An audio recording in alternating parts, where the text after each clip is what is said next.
അസ്സലാമു അലൈക്കും. പ്രിയമുള്ളവരെ, കാന്തപുരം എ.പി. അബൂബക്കർ മുസ്ലിയാർ മുസ്ലിങ്ങളുടെ മൊത്തം മട്ടിപ്പേറവകാശം ഏറ്റെടുത്ത പോലെ ചില ജൽപ്പനങ്ങളുമായി ഏതൊക്കെയോ അന്തഃപുരങ്ങളുടെ തിണ്ണ നിറങ്ങാൻ പോയിട്ട് പിന്നീട് ഇവിടെ വന്നപ്പോൾ മൂപ്പരുടെ മകനും ആ നാരദം പണി അതവർ ഒറ്റ ദിവസം കൊണ്ട് അവസാനിപ്പിച്ച് കൂടിപ്പോയിരുന്നു. ഇനി അണികൾ അത് ന്യായീകരിച്ച് ന്യായീകരണ തിലകങ്ങളായിക്കൊണ്ടിരിക്കുന്ന സമയമാണ് കടന്നുപോയിക്കൊണ്ടിരിക്കുന്നത്. എന്നാൽ നിങ്ങൾക്ക് മുമ്പിൽ ഇന്ന് കാണിക്കുവാനുള്ളത് വർഷങ്ങൾക്ക് മുമ്പ് മരണപ്പെട്ടു പോയ മർഹൂം നാട്ടിക മൂസ മൗലവി. അദ്ദേഹം ഈ വിഷയത്തിൽ പണ്ട് തന്നെ നിലപാട് പറഞ്ഞിട്ടാണ്. അദ്ദേഹത്തിൻ്റെ ഹയാത്ത് കാലത്ത് തന്നെ ഈ വിഷയത്തിൽ കുറച്ച് കാര്യങ്ങൾ പറഞ്ഞു തന്നിട്ടുണ്ട്. എന്തൊക്കെയാണെന്ന് നമുക്കൊന്ന് കേട്ടു നോക്കുക.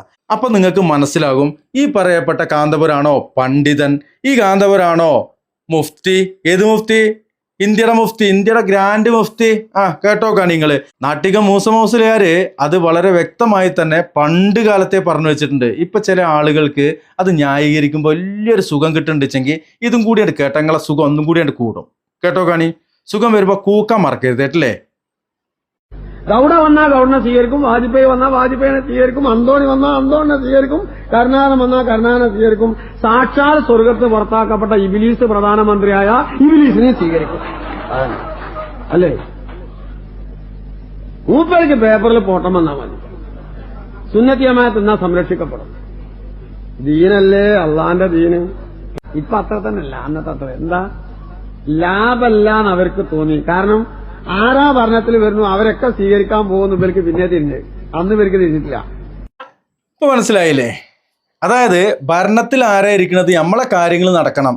നമുക്ക് ഇങ്ങനെ പാട്ടം വരായി ഉണ്ട്. അതിന് പാട്ടത്തിനടുത്തേക്കൊന്നല്ല, അന്ധവിശ്വാസികളുടെ കയ്യിലെ സമ്പത്ത് ഇങ്ങനെ വാരിക്കൂട്ടുന്ന തിരക്കിലാണ്. ഈടിനിപ്പോൾ തൽക്കാലം വിടരുതിട്ടില്ലേ. ഇവിടേക്ക് അന്വേഷണം ഒന്നും വരരുത്, ഇവിടേക്ക് മറ്റേ ടാക്സി വരരുത്, ഇവിടെ വേറെ ടാക്സി ചോദിക്കരുത്. ഞങ്ങൾ വേണമെന്നുണ്ടെങ്കിൽ ഫണ്ട് ഇങ്ങനെ അത് വേണമെങ്കിൽ കുറച്ച് എങ്ങനെ തരാം. കാരണം നമ്മളടുത്ത് കണക്ക് ചോദിക്കാനൊന്നും ആരുമില്ലല്ലോ. നമ്മളത് കണക്കില്ലാത്ത ഇഷ്ടം പോലെ പണം ഉണ്ടല്ലോ. പക്ഷേ നിങ്ങൾ ആര് പ്രധാനമന്ത്രി ആയാലും വേണ്ടില്ല, മുഖ്യമന്ത്രി ആയാലും വേണ്ടില്ല, ഇനിയിപ്പോൾ ഒന്നും വേണ്ട, എന്തെങ്കിലും വല്ല ഏതെങ്കിലുമൊക്കെ മന്ത്രി ആയാലും വേണ്ടില്ല, നമ്മളൊന്ന് കാണാം. ഇതാണ് അവസ്ഥ. ഇതിനെയാണ് ഒരു നാണോ മാനോ ഇല്ലാണ്ട് ഈ അട്ടിമകൾ ഇങ്ങനെ ന്യായീകരിച്ചുകൊണ്ടിരിക്കുന്നത്. പ്രിയമുള്ളവരെ, നിങ്ങൾ മനസ്സിലാക്കുക. നാട്ടിക മൂസ മുസ്ലിയാര് എത്ര വർഷം മുമ്പേണ് ഇത് പറഞ്ഞു വെച്ചത്? ഏതാ പറഞ്ഞത്? ഇബിലീസ് വന്നാല് ആ ഇബിലീസിനെ പോയിട്ടും മൂപ്പര് കാണും. മൂപ്പര് വേണമെങ്കിൽ എന്ത് വേണേലും ഓക്കെ ചെയ്യാണെന്ന് പറയും. അതാണ് ഇപ്പം നടന്നുകൊണ്ടിരിക്കുന്നത് എന്നുള്ളതാണ് മനസ്സിലാക്കാൻ കഴിഞ്ഞത്. അതിൽ പല ആർജവമുള്ള പണ്ഡിത കേസരികൾ, പണ്ഡിത ശ്രേഷ്ഠന്മാർ, അവരെയൊക്കെ കാണുമ്പോൾ പല ആളുകൾക്കും ഇപ്പം ഇതിനിടയ്ക്ക് ബാബരി മസ്ജിദ് പൊളിച്ചപ്പോൾ എന്തൊക്കെയോ ഞങ്ങൾ അങ്ങനെയാക്കി ഇങ്ങനെയാക്കി എന്നൊക്കെ പറയുന്ന മകന്റെ ഒരു പ്രഭാഷണം കേട്ടിരുന്നു. ഇന്ത്യയിൽ ഏറ്റവും കോളിളക്കം സൃഷ്ടിച്ച ബാബരി മസ്ജിദ് തകർക്കപ്പെട്ട സമയത്ത് ഈ നാടിനെ ന്യൂനപക്ഷത്തിന്റെ അവകാശങ്ങളെയും മുസ്ലിം സമൂഹത്തിന്റെ അധികാരങ്ങളെയും ഉയർത്തിക്കാണിച്ചുകൊണ്ട് തന്നെ സമാധാനത്തോടെ ജീവിക്കാൻ വേണ്ടി പഠിപ്പിച്ചു. അവകാശങ്ങൾക്ക് വേണ്ടി കോടതികൾ കയറാനും സുപ്രീം കോടതി ഉൾപ്പെടെയുള്ള സ്ഥലങ്ങളിൽ നിയമ പോരാട്ടം നടത്താനും സമസ്ത കേരള ജംഇയ്യത്തുൽ ഉലമ തയ്യാറായിട്ടുള്ളത് ഇത്തരം ഒരാശയത്തിന്റെ അർത്ഥത്തിലാണ്.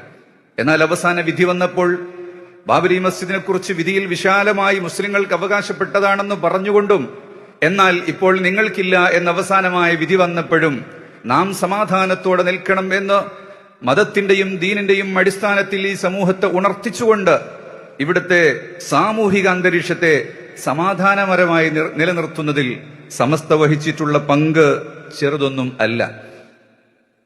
ശരീഅത്ത് പ്രശ്നകാലത്ത്, ശരീഅത്ത് വിവാദമായിരുന്നൊരു കാലത്ത്, അതുപോലെ മുസ്ലിം സമൂഹത്തിന്റെ ന്യൂനപക്ഷത്തിനെതിരെയുള്ള പല പ്രശ്നങ്ങളും ഇവിടെ ഉയർന്നു വന്നപ്പോൾ, വഖഫിന് നേരെയുള്ള കയ്യേറ്റങ്ങൾ ഉണ്ടായപ്പോൾ, അതുപോലെ ജനാധിപത്യാവകാശങ്ങളിലെ പൗരത്വാവകാശങ്ങളെ കുറിച്ച് പോലും ചോദ്യം ചെയ്യുന്ന അവസ്ഥകളുണ്ടായപ്പോൾ പണ്ഡിതന്മാർ തെരുവിലിറങ്ങുകയും സമൂഹത്തിന് വേണ്ടി ശബ്ദിക്കുകയും ചെയ്തിട്ടുണ്ട്. അന്ന് ഇതൊന്നും കേട്ടില്ലല്ലോ. അന്ന് എന്തായാലും പാണക്കാട് തങ്ങള്, മുഹമ്മദ് അലി ശിഹാബ് തങ്ങള്, അദ്ദേഹം ആർജവമുള്ള വാക്കുകള് അണികളോട് പറഞ്ഞിരുന്നു. അതേപോലെ തന്നെ അബ്ദുൽ നാസർ മാദനി അദ്ദേഹത്തിന്റെ നിലപാട് പറഞ്ഞിരുന്നു. എവിടെയായിരുന്നു നിങ്ങള്?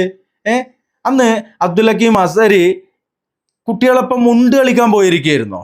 അല്ല, ഇവിടെയൊക്കെ ഇതിങ്ങനെ വാചാലമാകുമ്പോൾ ഇതിൻ്റെ യഥാർത്ഥ ആ ഒരു വശം എന്താണ് എന്നൊക്കെ ഒന്ന് മനസ്സിലാക്കിയിട്ട് വേണ്ടേ പറയാൻ. ഇനിയുണ്ട് ഇങ്ങനത്തെ കുറേ ജൽപ്പനങ്ങൾ.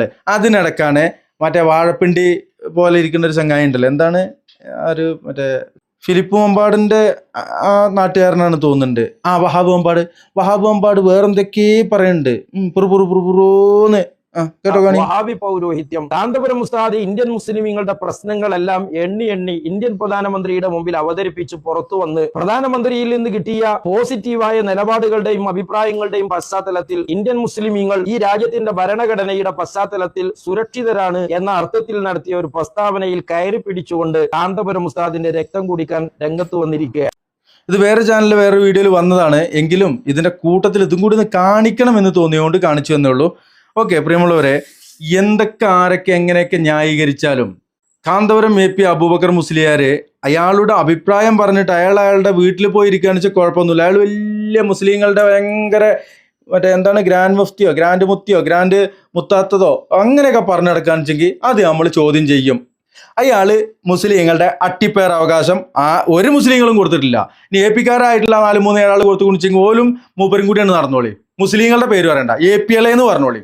APL ആരും ഇത് അതിലിനി റിയാസ് മൗലവി ഉണ്ടോ, റിയാസ് മുസ്ലിയാർ ഉണ്ടോ എന്നുള്ള അറിയില്ല. ചൂരിയിലത്തേട്ടോ പാവം സാധു.